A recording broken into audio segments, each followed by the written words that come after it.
qui va égayer vos week-ends chaque jeudi en vous proposant les meilleures idées de sortie. Bonjour Céline Durand. Bonjour Karine. Qu'est-ce que tu nous as préparé pour aujourd'hui ?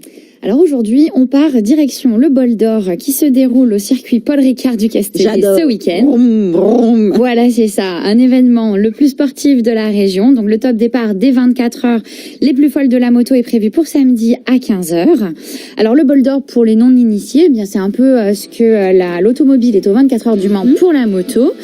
Toutes les écuries prestigieuses sont sur la ligne de départ pour faire vibrer les spectateurs. Il faut savoir que le Bol d'Or, c'est aussi d'autres courses. Pour les amateurs sur roster, on a le Bol d'Argent. Pour les motos de 1961 à 90, eh bien c'est le Bol d'Or classique. J'adore. Et puis tout plein d'animations pour les enfants, pour les petits, pour les grands, avec deux villages de partenaires, des expositions, le concert de la Fédération française du funk le samedi soir. Il y a vraiment de quoi se faire plaisir, y compris pour les amateurs de sensations fortes, avec le baptême en hélicoptère. Pourquoi pas, Karine ? Mais oui, on a bien de la chance parce que le Bol d'Or n'était plus dans notre région pendant quelques années et là il est revenu. Tout à fait, il est revenu et les organisateurs font ça en grand. Tant mieux. Je n'aime pas le classique, mais avec Gaspard Proust, j'aime bien. Tout à fait, bien moi aussi. Tout à fait. Gaspard Proust fait sa rentrée donc au Grand Théâtre de Provence, donc du côté d'Aix-en-Provence cette fois-ci, avec donc son nouveau spectacle qui est la rencontre du stand-up et des grands compositeurs. Le pédigré artistique se résume à 2 spectacles comiques, 3 années chez Ardisson, et alors que vous grattez des gammes, 12 heures par jour depuis l'âge de 4 ans.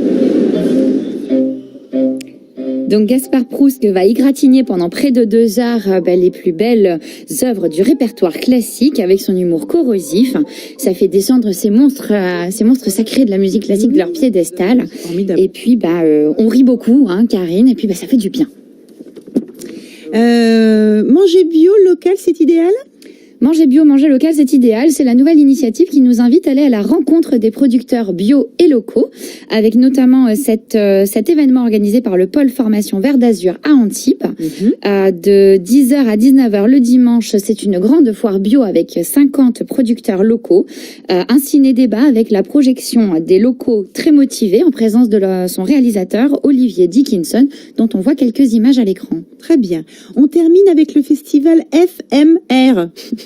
J'articule en fait. Éphémère comme éphémère en fait. Oui, c'est un ça, simple jeu de mots. Donc c'est un nouveau lieu qui s'est installé à L'Île-sur-Sorgue et qui anime le centre-ville de cette jolie ville depuis le début de l'été. Ce soir, donc c'est le bon plan musical de la journée. Ce soir à 21h, on pourra découvrir le style des Narotérans qui s'y produisent en concert. Donc un style qui allie virtuosité et rock, du roman noir au gothique. Je vous laisse écouter un petit extrait. Un petit, parce qu'on est très en retard. Merci beaucoup Céline. On se revoit bientôt pour le prochain agenda. On part maintenant avec Emmanuel Zini à Signes dans le Var pour faire du parapente. Oui, on est comme